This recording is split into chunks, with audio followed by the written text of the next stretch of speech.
and welcome to the Asylum. I am your host, Don. With me today, as almost always, is Jeremiah. Hi. And we're going to be talking about a movie that was supposedly a mockbuster of the Meg. Yeah, we're And talking. it kind of is. Yeah, I never saw the of. Meg. I never saw the Meg, so I don't know if it is. I or love not. the Meg. It's ridiculous. And has Jason Statham like surfing a shark. I'm not as into shark movies as Jeremiah. It's a good book series too.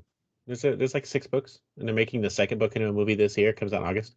I didn't know those were based off of books. Now I've learned something new today. Yeah, based on books. But yeah, I'm not as big of a shark guy as Jeremiah is. Jeremiah loves his shark movies. The Meg is basically a dinosaur shark, for crying out loud. They go beneath the Mariana Trench. Dino shark. But this movie's called Megalodon, and I'm just going to tell you the plot right now in like 10 seconds. Nothing. Submarine finds big shark. Big shark attacks boat. Leaves. They decide shark cannot leave alive. They summon it back to kill it, and do. The end. Yeah, that's pretty much the whole movie. Any questions? Okay, thanks, bye. Like, I don't understand. That shark left. It was going back, and they're like, "We're gonna murder that thing." That movie should have ended at 40 minutes in. They literally, like, when they electrocuted the shark, like that should have been the end of the movie. Like, they come up with this ridiculous plan. Electrocuted the shark and their crewmate. That's okay. Yeah, they have this ridiculous plan where they take all of the meat that they have and they put it onto their anchor, throw the anchor overboard. Giant fishing hook. Yeah, and then they attach electricity to the anchor to electrocute the shark. While at the same time, 2 sailors are climbing up a net. Really, and are the worst possible. Like, I know for a fact that you cannot get into any branch of the military without being able to climb a stinking net unless you are very expertly at like one specific task that they need you for. Even I could have climbed that net. Like, it was ridiculous.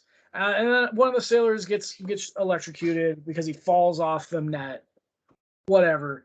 And they electrocute the shark. And that was like 40 minutes into the movie. And I was like, oh, cool. Are we done? And then it's like another 40 minutes. Like, we need to kill this shark. And so they summon it back. Now, okay, let's talk about the very beginning. The very beginning has a Russian sub in the South Pacific. Yes. And they are trying to cut through what they call the SPCC, South Pacific Communication Cable. I can't find that existing. I can find the Southern Cross Cable, which is the Trans-Pacific telecommunication cables. And they've been working on that for years. There's like 30,000 kilometers of cable in there, fiber optic cables. I cannot find whatever the heck they were calling it. Now, I also don't know how cutting into it helps them get information. It's not how you tap into phone wires, especially since they said this thing was a 10-inch cable across, and the biggest I can see for this one is it's about 4 inches thereabouts, and it's mostly, and it ties in with like a bunch of Pacific islands and so on. It connects like San Francisco with Australia and New Zealand. Yeah, so there are massive amounts of cabling running across the oceans. This is a true thing. Those exist. However, you wouldn't use a drill. Yep. To infiltrate the cable. Like, that doesn't make any sense. You if you wanted to sever the cable, maybe. Also, what type of pansy drill is she going really slow on this? Is you can't do it that slow. Like, it's 10 inches. I don't deep know. Sea drills can cut through solid bedrock. Yeah. I don't know what they were doing. I don't understand what the point of the Russians was to this movie. And so they make these noises. Shark attacks the boat, and the Russian captain, first mate, and the chick that I could have sworn he'd probably leave to die if he could have. Yeah. Get into this thing, and the captain just like shuts the door on the faces of people who are right there. Yes. Straight up and murders his and then crew. they're knocking on the door for a good 30 seconds or so before the sub kind of sparks and goes boom. Not Yeah, just the really go boom, shark. just kind of sparks. It's punctured. Yeah, the shark eats his way into the submarine. Apparently, He just like takes a big bite. yeah, takes a big bite out of the submarine. Why? I don't know. Because there are much more tasty things in the ocean than And giant. then you see the submarine sparking and clearly leaking water. But when the US sub finds them later, the capsule where the captain is, which must be really good, the sub did not implode. Nothing Which, exploded, which I thought pressure would have which, made that sub go. which recent history has shown us that If you make your sub out of carbon fiber, it is no. that submarines, when punctured while deep underwater, will implode. Yeah, that's a thing. But did not happen to this submarine. So Everyone else is dead except for that one capsule, which just happens to be right where they could get into the submarine. yes, It's not a place you want to hide. I thought that'd be like one of the weaker places on a submarine because there's a hatch. I mean, depending upon how deep you are, you don't really want to hide anywhere on a submarine. Like, if your submarine's about to implode, you don't want to be on it. So hopefully you can find a way off it. And this whole submarine crew, the entire time, so they get captured by the U.S. mini sub that brings them, that goes up, and shark attacks them after they're being incredibly vague about what's going on. Well, they do say shark and they start laughing, and then they're incredibly vague about everything else. No one's buying it because, like, what are you doing down there? Oh, nothing. What are you doing down there? I love whales. We are whalers. Down in a submarine? Yep, apparently. Down there? Yeah. Whales don't live that deep. So shark attacks this other boat, which has an EMP thing on it, but they don't really use it right. Like I thought it'd been like 20,000 leagues under the sea. And also, does electrifying your boat, making a giant Faraday cage, does that even work under the water? I mean, seawater is extremely conductive. So whatever current you put into the water is immediately gonna get sent off. Like it's just gonna move. But wouldn't it require an obnoxious amount of power to shock something that big because of all the salt water right there? I mean, the amount of power you'd have to put into that anchor is ridiculous. They would have had No, I'm enough. not talking about the anchor. I'm talking about the submarine where she said they made it into a giant Faraday cage Oh yeah, yeah. with That would an be electrical thing on it. well. I mean, yeah. To make it enough to shock something, yeah, it would be an incredible amount of power that you'd have to put into it. And Which the I don't think. Megalodon eats this submarine. Yes, it does. I don't know But how they they. stay afloat, even though like when they don't just have water all inside their insides the whole time. They have a digestive system. It's not just like seawater, digest everything in my tummy. Yeah, And sharks chew things. yeah. They don't just take a bite and then move on. They don't just like swallow a submarine whole. It doesn't work that way. They're not a whale. And she's in there. They're trying to get them out, and it's kind of weird. So the captain basically gives up on them and says, "Cut the cable." And everyone's like, "No, we aren't cutting the cable." And he like takes an axe to it and cuts it for them, which is Yeah, the sheer insubordination right there. the sheer level of insubordination throughout this entire movie is damn impressive. And at the Is same time, there is an admiral played by Michael clearly Madsen on the boat who's supposedly in charge. They no. say He's a visiting admiral. That is different. He's not in charge of the boat. The captain's in charge of the boat. but he is in charge. Admiral But he is in charge of the ship. It is his. No, it's the captain's ship. But no, like the ship is under his Umbrella. navy umbrella. Yeah. Yes, it's in his cognizance, but he's not in charge of the individual ship. That is not how the United States military works. The captain But why is he on is the in ship? charge of the boat. He was It's like visiting. his last, and it's his last voyage for captain and admiral or something. Yeah, he's visiting. Admirals visit all the time. Higher ups visit all the time. It's absolutely terrible as a crew member because it means that you clean for like 8 hours the day before. And that rusty ship definitely looked clean. Oh, clean. But I do find it hilarious though. I'm looking at comments and trivia, and the most liked and disliked comment is that Michael Madsen's haircut is not Navy regulation, and no U.S. admiral would ever show up with that scruffy hair aboard a ship when he's in charge at any time. That is a fact. Admirals tend to have very nice hair. And His hair is like curly down to here. It's terrible. And they get to the point where they basically lock him in a cabin, and he's just like, okay. Even though I'm pretty sure at that point he could definitely order people to not put him in prison. Well, that's what he tried to do, right? So, like, I don't know. But then the crew person who's guarding him at the end, he's just like, at ease now, and just walks out. And like, yeah.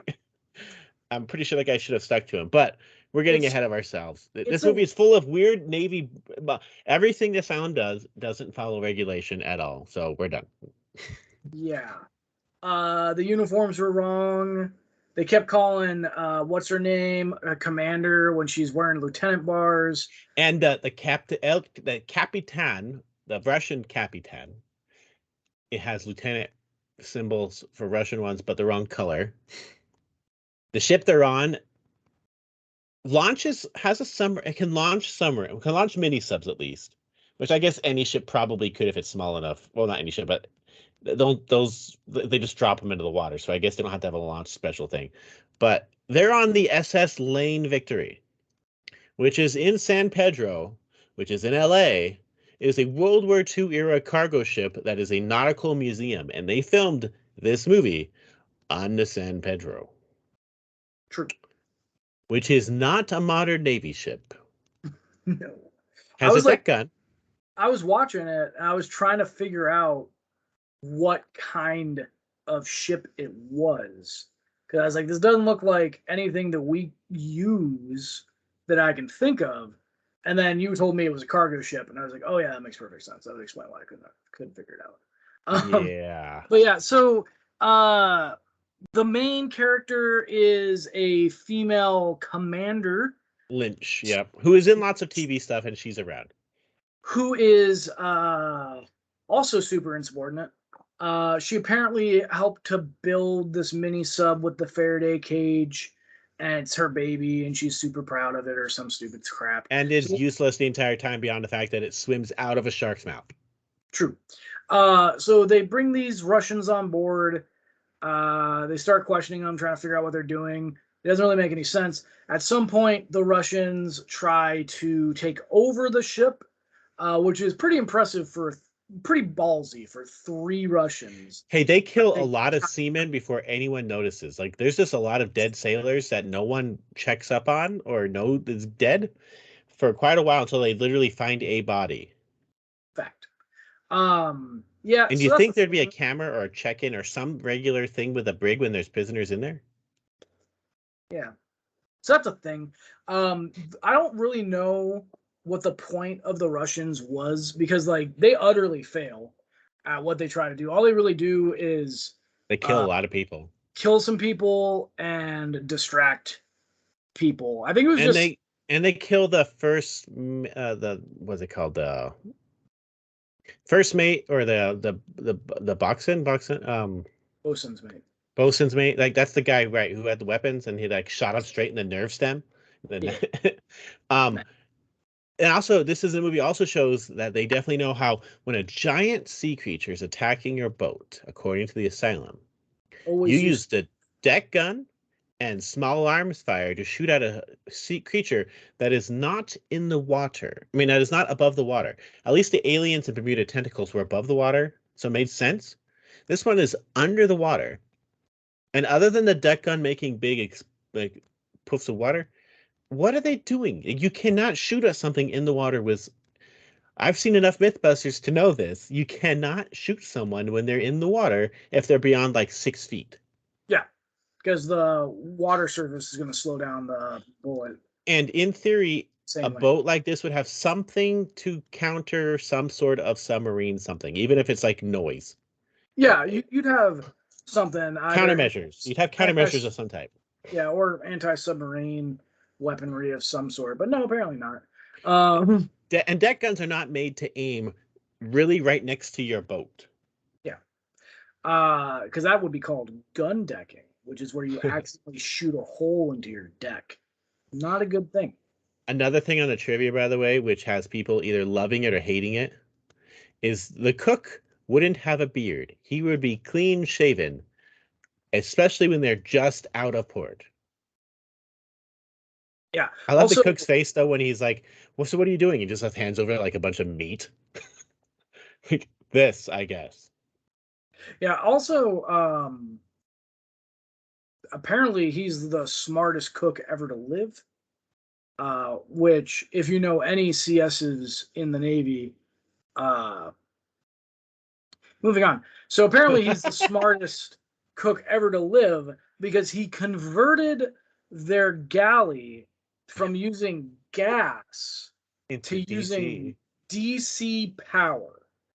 Um, which is something that the Navy has spent billions of dollars on to make electrical ships and then decided not to use them. Both electrical destroyers, which was built, and an electrical submarine, which I think a prototype was built but never like put into production. Those things were insanely expensive. I know a lot more about them than most people, not most than a lot of people, just because my father-in-law worked on them. No, that's not possible in a World War II cargo ship. That design so would not be conducive to anything like that. so your average convection oven runs off of 450 AC.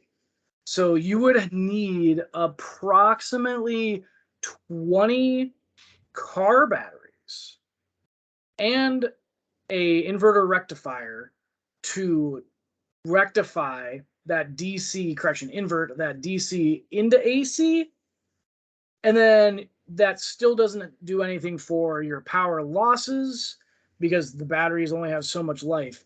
So you would be able to cook maybe a meal off of 20 car batteries if you had the equipment to do it.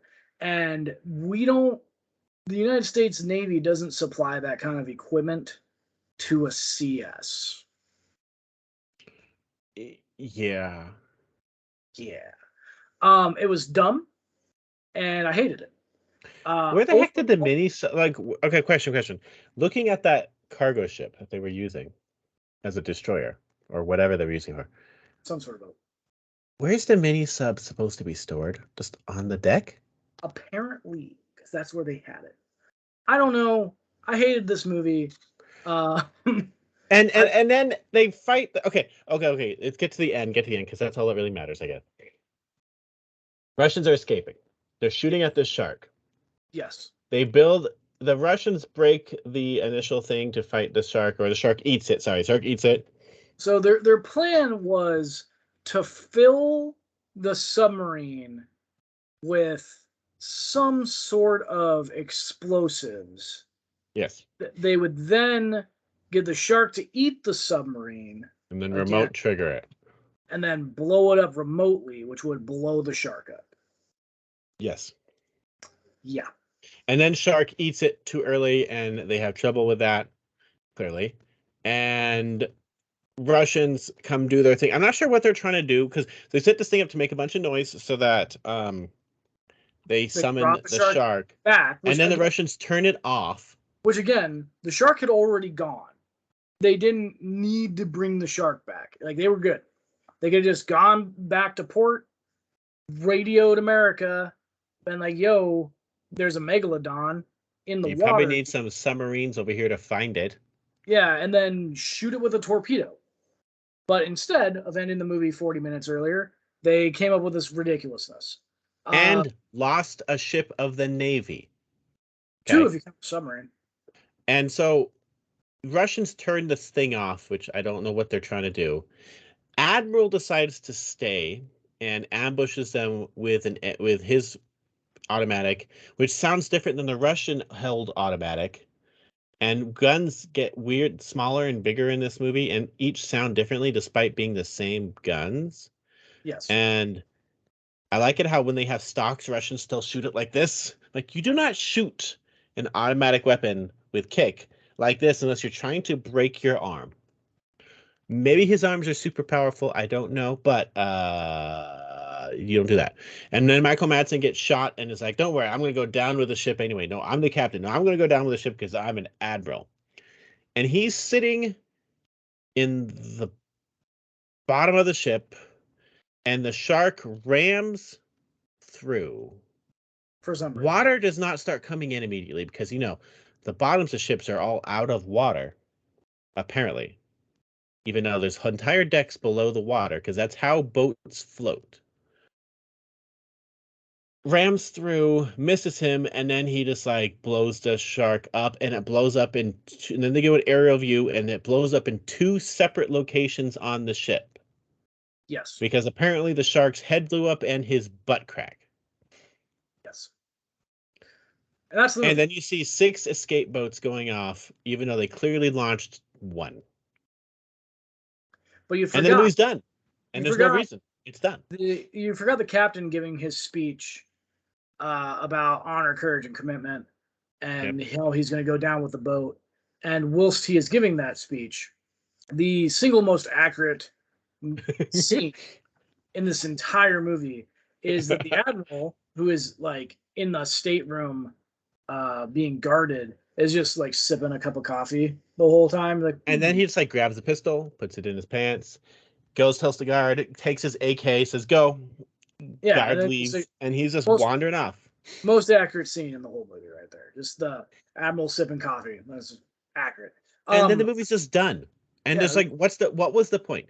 Okay, when did the blonde Russian lady die? Did she? She had to have. Yeah, she has a fist fight with Lyles. And dies. Yeah. She kills her in the fist fight. This movie's terrible.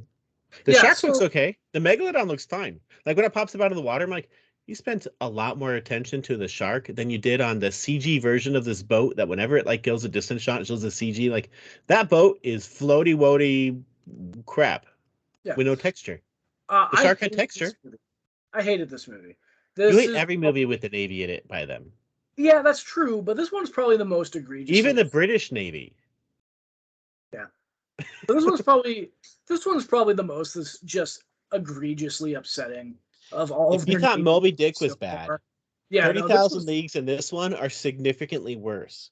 I would rather watch 30,000 Leagues again than watch this crap. This movie was so bad. On our weird unknown Asylum scale, one day, you know what we need to do? We got to do a tier list. We gotta list off every single Asylum movie we've watched, put it on a massive tier, and figure out exactly where everything lies. Because right now, the only thing I know for sure is that Zombies is the best Asylum movie ever made, and that Adventures Grimm is the second best Asylum movie ever. And then Battle Star Wars and Pod People is pretty much the worst. Very bottom. That's essentially all we got.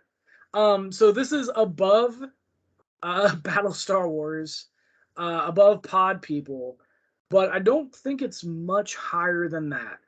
Probably, what was that crappy one about the haunted Wild West town that we watched? Oh, Butcher's Cove, no. Yeah, that one. Jolly Roger. No, Jolly Roger was... No, not Jolly Roger. No, it's just bad. Whatever. Yes, there's a Wild West one. It's above the Wild West one. So I put it 4th from the bottom at this point, I think. Although I didn't watch 11, 11, 11, 12, 12, 12, 13, 13, 13. So you might have to... At least one of them's better than this movie. 13, 13, 13? Let's see, one of them did have a baby just murdering people. 12, 12, and one 12. had random demons coming from the sky. 13, 13. No, they're all really bad. Yeah, so I have seen 12, 12, 12. I didn't watch the other two. I think 12, 12, 12 is probably worse than this. So I guess that would put this 5th from the bottom. It has a cult. It's pretty bad. That's the one with a cult. So pretty bad. This is on a tier list. We're talking F tier, but top of F tier. So, F tier Asylum movies. Yes. That's yeah, it's really bad. Don't watch it.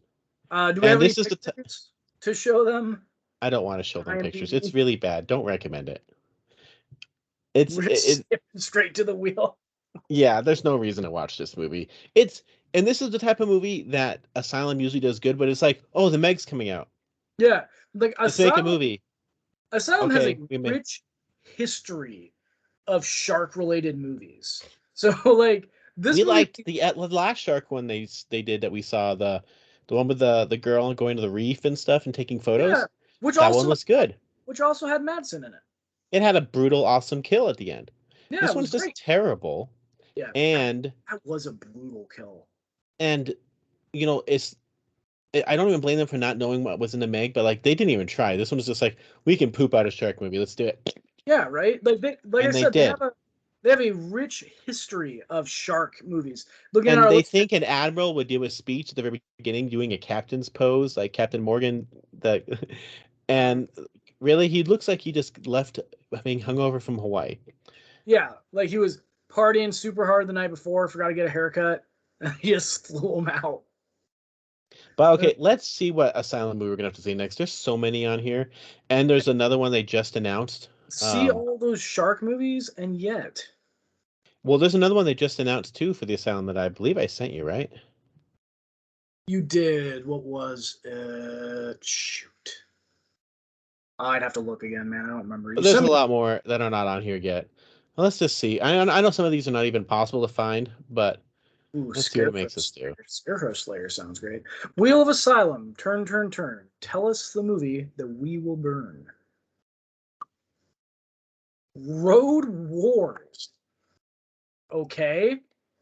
Mad Max, maybe?